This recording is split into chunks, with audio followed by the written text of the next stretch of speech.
बच्चों, पिछले वीडियो में अपन ने शांति के बारे में जाना था। अपन ने ये जाना था कि मनुष्य के विचारों में बदलाव करके, समाज की संरचनागत विशेषताओं में बदलाव करके शांति किस तरह प्राप्त की जा सकती है। हमने ये भी जाना कि राज्य सत्ता और शांति एक दूसरे से किस प्रकार संबंधित हैं और जो राज्य सत्ताएं हैं उनके कौन कौन से कदम शांति में बाधा उत्पन्न करते हैं और किस तरह के बदलाव करके हम शांति की ओर बढ़ सकते हैं। आइए आज अपन जानते हैं शांति के उपाय और चुनौतियां कि कौन कौन से उपाय विश्व के द्वारा, अंतर्राष्ट्रीय मंच के द्वारा, अंतर्राष्ट्रीय समुदायों के द्वारा, राष्ट्र राज्यों के द्वारा अपनाए जा रहे हैं और कौन कौन सी चुनौतियां आज हमें इसमें को मिल रही हैं कि किस प्रकार की बाधा उत्पन्न कर रही हैं। चलिए जानते हैं अपन शांति कायम करने के विभिन्न तरीके। शांति कायम करने के लिए, क्योंकि हम सभी जानते हैं, पिछले वीडियो में मैंने आपको बताया था कि जो क्यूबाई संकट हुआ था उस वक्त पूरी मानवता जैसे कि सदमे में आ गई थी और हम सब लोगों को ये समझ में आ गया कि अब एक छोटी सी चूक, छोटी सी हिंसा और एक छोटी सी मतलब कहें कि मनुष्य की लापरवाही संपूर्ण मानव सभ्यता को खत्म करने के लिए काफ़ी है। हम सभी एक तरह से खात्मे के कगार पर आकर पहुंच गए हैं क्योंकि हमने इतने खतरनाक हथियार बना लिए हैं, इतने खतरनाक हथियारों का और जखीरा हमने तैयार कर लिया है कि ना तो जब ये हथियार अगर इस्तेमाल हो गए या गलती से भी ये चल गए तो ना तो इनको बनाने वाले बचेंगे और ना ही इनका विरोध करने वाले। तो इसलिए संपूर्ण विश्व को ये चिंता हुई कि आखिर हम कुछ ऐसे कदम बढ़ाएं, हम ऐसे कुछ प्रयास करें, ऐसी कुछ नीतियां बनाएं कि हम शांतिपूर्ण तरीके से रह पाएं और अपने आप को समाप्त होने से बचा पाएं। तो इसके लिए 3 दृष्टिकोण निकल कर सामने आए कि शांति स्थापित करने के लिए किस तरह की पद्धतियां अपनाएं। पहला दृष्टिकोण ये कहता है कि सभी राज्यों के अंदर जो राष्ट्र राज्य हैं हमारे, उनमें आपस में प्रतिद्वंदिता होती है, एक दूसरे के प्रति होड़ होती है, एक दूसरे से अधिक हम विकसित होना चाहते हैं, एक दूसरे से अधिक हम आगे निकलना चाहते हैं, एक दूसरे से अधिक ताकतवर होना चाहते हैं। तो इस प्रतिस्पर्धा का अगर हम सही ढंग से प्रबंधन कर लेंगे तो हम शांति की ओर बढ़ सकते हैं। दूसरा जो दृष्टिकोण है वो भी ये कहता है कि हाँ, राष्ट्रों में प्रतिद्वंदिता होती है लेकिन साथ ही साथ राष्ट्रों में आपस में आर्थिक और सामाजिक सहयोग भी होता है। तो इस आर्थिक और सामाजिक सहयोग को बढ़ाकर राष्ट्रों के बीच में अपन कहें कि इस सहयोग को ज्यादा मानक बनाकर हम शांति की तरफ आगे बढ़ सकते हैं और इस सहयोग के द्वारा उस प्रतिद्वंदिता को, प्रतिस्पर्धा को कम कर सकते हैं। तीसरा दृष्टिकोण ये कहता है कि अब राष्ट्र राज्यों का समय समाप्त हो गया है, अब धीरे धीरे संपूर्ण विश्व एक अधिराष्ट्र बनेगा, यानी कि जो स्वतंत्र राष्ट्र हैं छोटे छोटे वो सब खत्म हो जाएंगे और एक राष्ट्र बन जाएगा। संपूर्ण विश्व, संपूर्ण पृथ्वी केवल एक देश होगा। तो ना कोई प्रतिस्पर्धा, ना आपस में कोई आगे निकलने की होड़, ना ज्यादा ताकतवर होने की होड़ और एक शांतिपूर्ण समाज की, शांतिपूर्ण राष्ट्र की स्थापना हो पाएगी। चलिए देखते हैं तीनों ही दृष्टिकोणों के बारे में विस्तार से। पहला दृष्टिकोण राष्ट्रों को केंद्रीय स्थान देता है। ये राष्ट्रों की संप्रभुता का आदर करता है। ये कहता है कि शांति स्थापना के लिए जो केंद्र में प्रमुख है वो है राष्ट्र। एक राष्ट्र है वो चाहे तो वो शांति स्थापना कर सकता है और प्रत्येक राष्ट्रों की संप्रभुता का ये आदर करता है।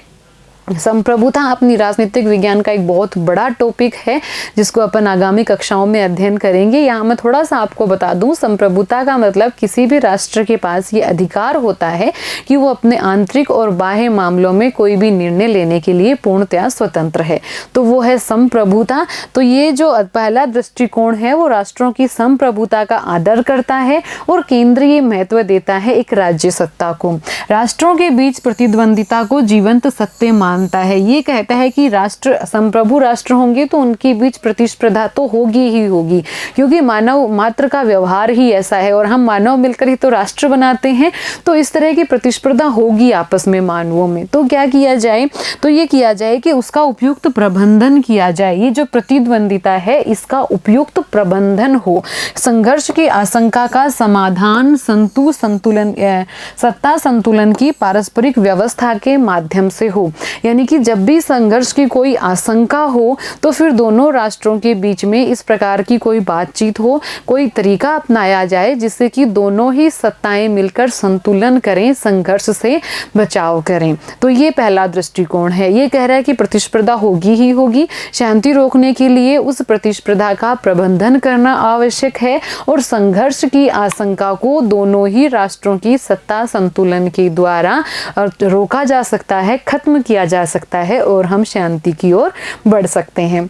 दूसरा दृष्टिकोण देख लेते हैं। दूसरा दृष्टिकोण है, ये भी राष्ट्रों में जो गहराई तक जमी आपसी प्रतिद्वंदिता है उसकी प्रकृति को स्वीकार करता है। ये दृष्टिकोण भी ये कहता है कि हाँ, राष्ट्रों में आपस में प्रतिस्पर्धा, आपस में कंपटीशन होगा ही होगा। हर एक राष्ट्र एक दूसरे राष्ट्र से अधिक शक्तिशाली बनने का प्रयास करता है।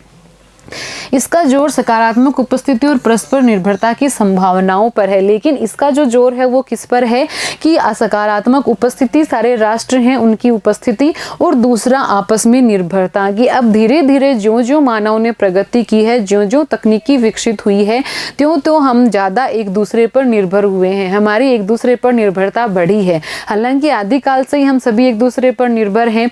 कोई देश किसी से कोई चीज़ आयात करता है, किसी को निर्यात करता है, हर चीज़ हमारे देश में नहीं होती और हर चीज़ दूसरे देश में भी नहीं होती, तो हम एक दूसरे के साथ लेन देन करते रहते हैं।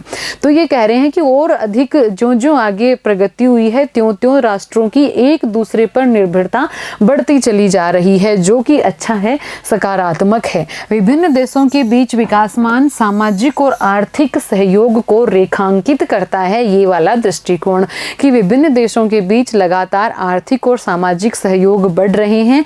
तो उन बढ़ते हुए सहयोग के कारण, क्योंकि अब हमें ये समझ में आ गया कि हम एक दूसरे के साथ रहे बिना, एक दूसरे के सहयोग के बिना एक अच्छी शासन व्यवस्था स्थापित नहीं कर सकते। अपने नागरिकों को एक अच्छा शासन देने के लिए हमें एक दूसरे का सहयोग तो लेना ही लेना पड़ेगा। तो इसके लिए फिर हम क्या करेंगे, रिश्ते अच्छे बनाएंगे, एक दूसरे के साथ अपन सामंजस्य के साथ रहेंगे और शांति की ओर बढ़ चलेंगे, संघर्षों में कमी आएगी।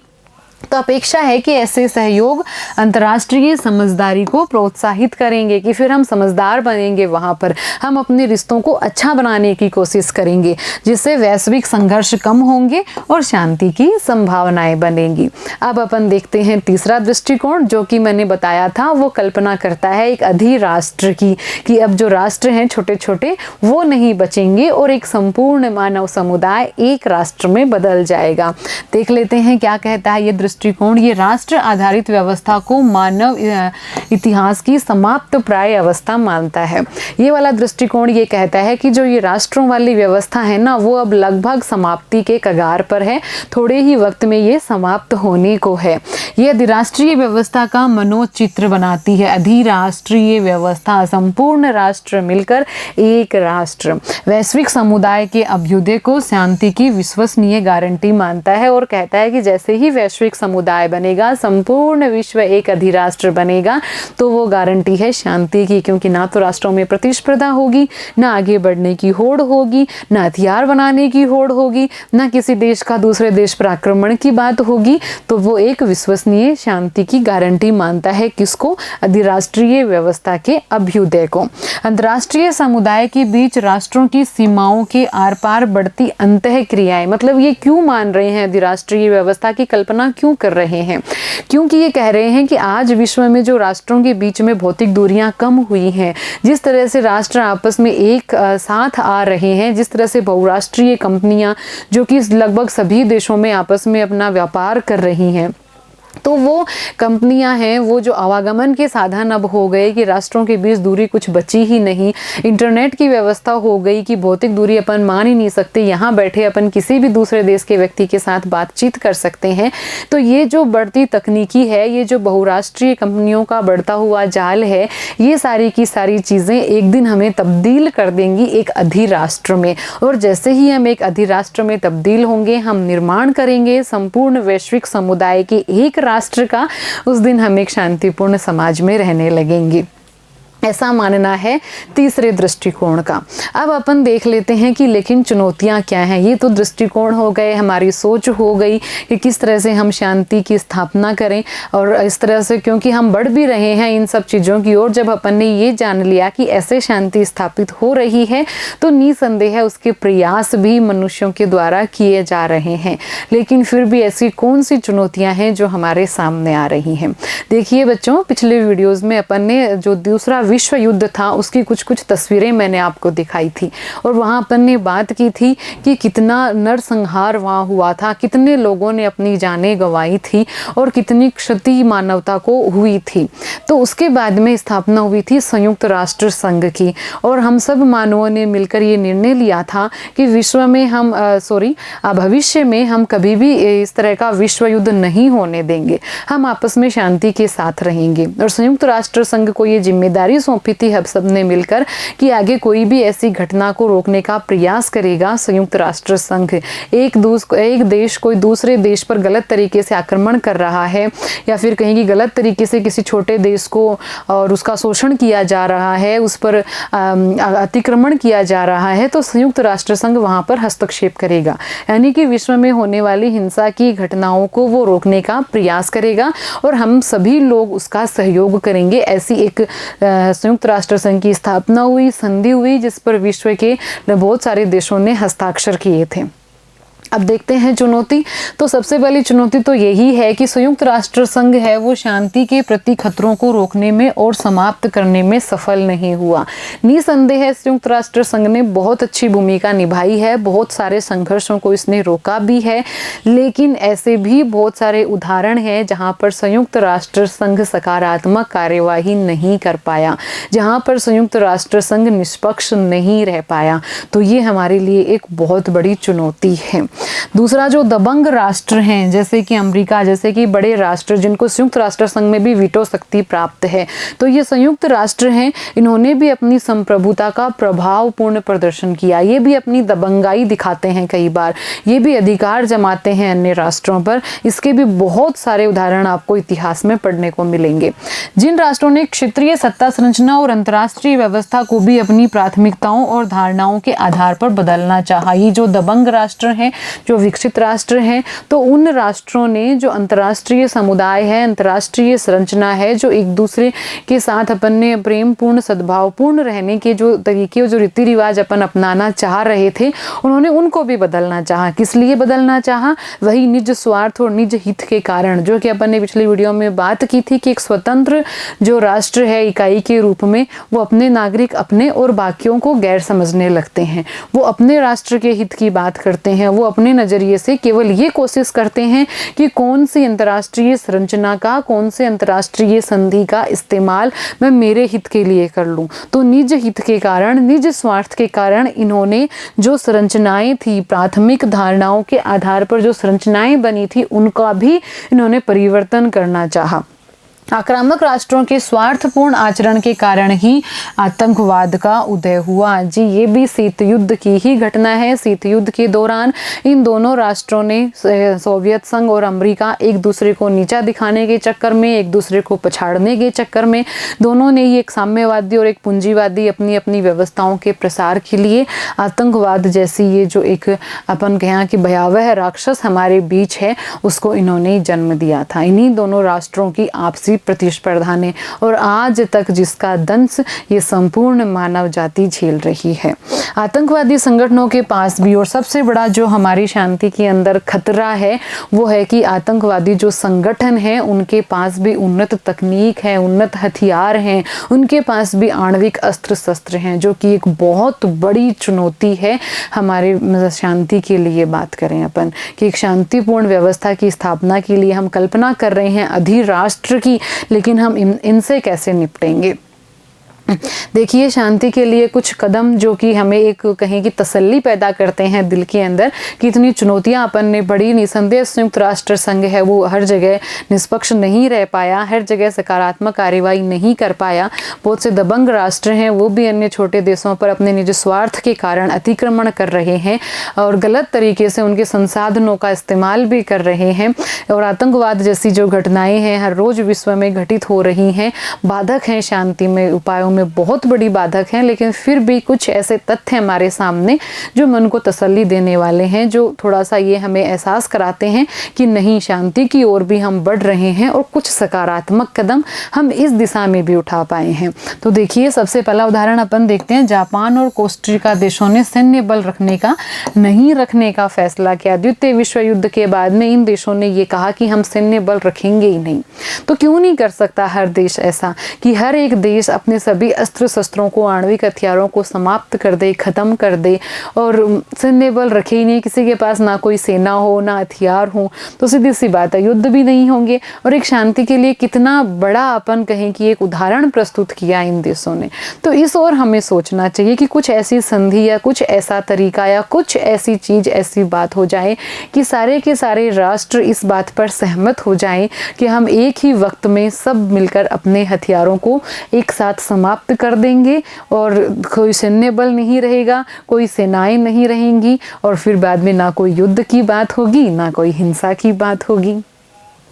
विश्व के अनेक हिस्सों में परमाणुविक हथियार से मुक्त क्षेत्र बने हैं। बहुत सारे ऐसे क्षेत्र हैं जहां पर परमाणुविक जो हथियार हैं उनका उपयोग नहीं किया जा सकता, उनको बनाया नहीं जा सकता, उनका टेस्ट नहीं किया जा सकता, मतलब कि उनका परीक्षण नहीं किया जा सकता। तो बहुत सारे ऐसे क्षेत्रों को मुक्त परमाणुविक हथियार क्षेत्र घोषित कर दिया। ये भी एक बहुत बड़ा सराहनीय कदम है शांति की ओर। सोवियत संघ के 1991 में विघटन हुआ। शीत युद्ध दो देशों के बीच था, सोवियत संघ और अमेरिका के बीच में, और उसी दौरान बहुत बड़ी होड़ मची थी अस्त्र शस्त्रों के निर्माण की।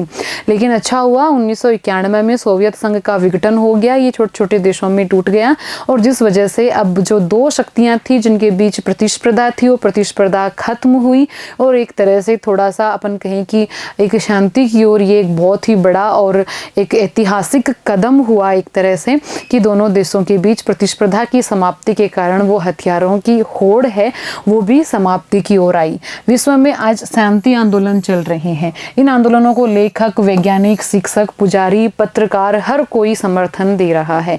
ये एक बहुत बड़ी बात है कि केवल राष्ट्र ही नहीं, आम नागरिक भी शांति के लिए अपने प्रयासों को वैश्विक स्तर तक ले जा रहे हैं।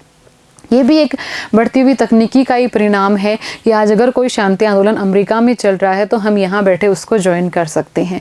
तो शांति आंदोलनों के अंदर हर वर्ग के लोग जुड़े हुए हैं, चाहे वो लेखक हैं, वैज्ञानिक हैं, पुजारी हैं, कोई भी हैं, सब लोग शांति चाहते हैं। हर कोई युद्ध से परे एक अलग अच्छा राज्य का निर्माण चाहता है। हर कोई ये चाहता है कि अस्त्र शस्त्रों की होड़ खत्म हो, क्योंकि जब तक ये होड़ खत्म नहीं होगी हमारी शांति पर हमेशा एक खतरा मंडराता रहेगा। और सिर्फ शांति पर क्यों कहें, संपूर्ण मानव जाति पर, मानव सभ्यता पर एक खतरा है।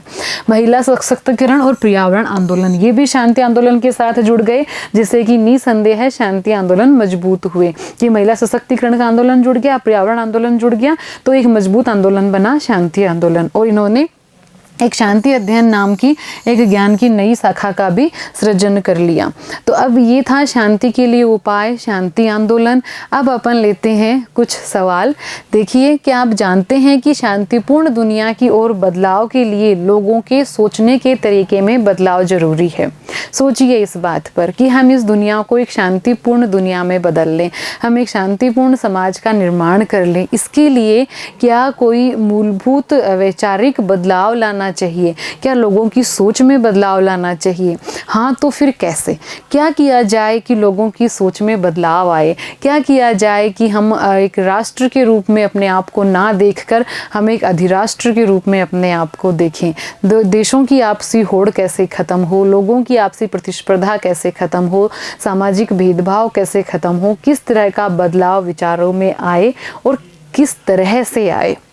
शांति को सर्वोत्तम रूप में तभी पाया जा सकता है जब स्वतंत्रता, समानता और न्याय कायम हो। क्या आप इस बात से सहमत हैं? ये भी अपन ने पढ़ा था, इसके बारे में जाना था कि स्वतंत्रता, समानता, न्याय जब कायम हो जाएगा तब एक तरह से हम दीर्घकालिक शांति की उम्मीद कर सकते हैं। विश्व में शांति स्थापना के लिए विभिन्न दृष्टिकोण अपन ने पढ़े, 3 दृष्टिकोण अपन ने जाने। इसमें पहला दृष्टिकोण क्या था कि राष्ट्र की आपस में प्रतिस्पर्धा होती है, उस प्रतिस्पर्धा का प्रबंधन कर दिया जाए। दूसरा दृष्टिकोण ये था कि प्रतिस्पर्धा है लेकिन ज़्यादा महत्वपूर्ण है कि राष्ट्रों के बीच आर्थिक सामाजिक सहयोग है, आपस में एक दूसरे पर निर्भरता है, तो इस निर्भरता को बढ़ाने के लिए अंतर्राष्ट्रीय समझदारी राष्ट्र निभाएंगे, इससे शांति की स्थापना होगी। तीसरा दृष्टिकोण ये था कि आज बढ़ती बहुराष्ट्रीय कंपनियों की वजह से, तकनीकी की वजह से, आपसी संप्रेषण की वजह से और राष्ट्रों की जो भौतिक दूरियां हैं वो कम हो रही हैं और धीरे धीरे सारे के सारे राष्ट्र मिलकर एक अधिराष्ट्र का निर्माण कर लेंगे, संपूर्ण वैश्विक समुदाय एक राष्ट्र बन जाएगा। ये 3 दृष्टिकोण अपन ने पढ़े थे। इन तीनों दृष्टिकोणों के बारे में आपकी क्या राय है, कौन सा दृष्टिकोण आपके नज़रिए से बेहतर है और इन तीनों ही दृष्टिकोणों में क्या अंतर है, ये आपको लिखना है। धन्यवाद।